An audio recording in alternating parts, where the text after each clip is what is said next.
اعوذ باللہ من الشیطان الرجیم بسم اللہ الرحمن الرحیم ما کان للمشرکین ان یعمروا مساجد اللہ، ان مشرکوں کا تو یہ حق نہیں ہے کہ وہ آباد کریں اللہ کے گھروں کو۔ یہ مسجد ہے، اللہ کا گھر ہے، یہ بیت اللہ ہے، یہ مشرکین اس کے متولی بنے بیٹھے ہیں، ان کا کوئی حق نہیں ہے۔ یہ توحید کا مرکز ہے بیت اللہ۔ ما کان للمشرکین، نہیں ان کا یہ حق، ان یعمروا مساجد اللہ، یہ متولی بنے بیٹھے ہوئے ہیں اس کے، شاہدین علی انفسہم بالکفر، اپنے اوپر کفر کی گواہی دیتے ہوئے، یعنی اعلانیہ کافر ہیں، مشرک ہیں، اور پھر اس بیت اللہ کے متولی بنے ہوئے۔ اولئک حبطت اعمالہم، ان کے سارے اعمال حبط ہو گئے، یعنی حاجیوں کی خدمت کر دی، پانی پلا دیا، یہ کر دیا، وہ کر دیا، ان کی کوئی حیثیت اللہ کی نگاہ میں نہیں ہے۔ ان کے جو شرک ہے اور کفر ہے اس نے ان کے تمام اعمال حبط کر دیے۔ وفی النار ہم خالدون، اور آگ ہی میں وہ رہیں گے ہمیشہ ہمیشہ۔ انما یعمر مساجد اللہ من آمن باللہ والیوم الآخر، مسجدیں اللہ کی مسجدوں کو آباد کرنا تو ان کا حق ہے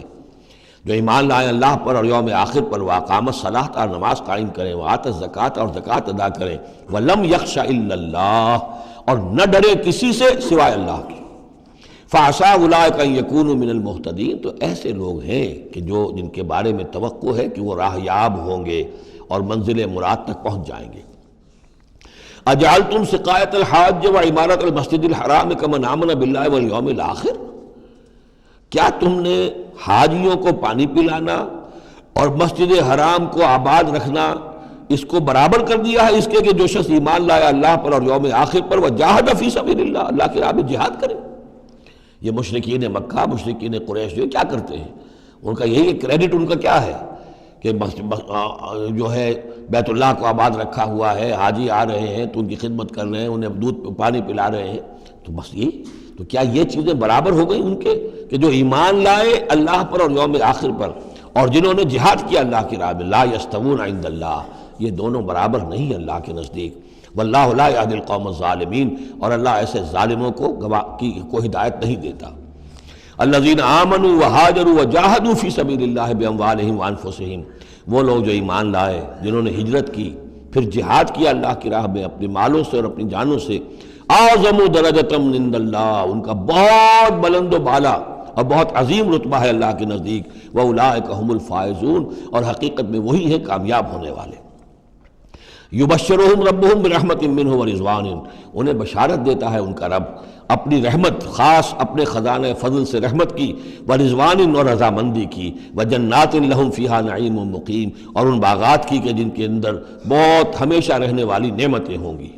خالدین فیہا ابدا، جن میں وہ رہیں گے ہمیشہ ہمیش۔ ان اللہ عندہ اجر عظیم، یقیناً اللہ تعالیٰ ہی کے پاس بہت بڑا اجر ہے۔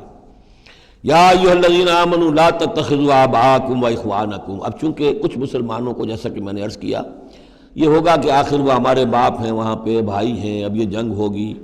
چلیے ابھی تک امید تھی کہ وہ لوگ شاید ایمان لے آئیں تو ہمارے ساتھ ہو جائیں، ابھی تک وہ ایمان نہیں لائے ہیں، اب اگر ادھر سے چڑھائی ہوگی ہمیں جانا پڑے گا، اپنے ہاتھوں جو ہے وہ اپنے رشتہ داروں کو، اپنے بھائی بندوں کو قتل کرنا پڑے گا۔ یہ چیز جو رکاوٹ بن رہی تھی، تو ذرا اب اس کے اوپر ایک ضرب لگ رہی ہے ان دو آیتوں میں،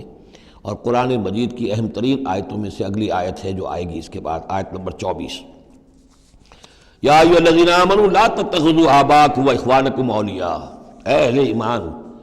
اپنے باپوں اور بھائیوں کو اپنے ولی اور دوست اور حمایتی مت سمجھو، مت بناؤ۔ ان استحبوا الکفر علی الایمان، اگر انہوں نے ایمان کے مقابلے میں کفر کو پسند کیا ہے،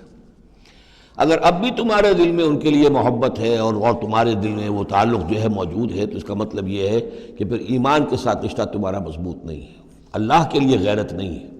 دین کے لیے، توحید کے لیے غیرت نہیں ہے۔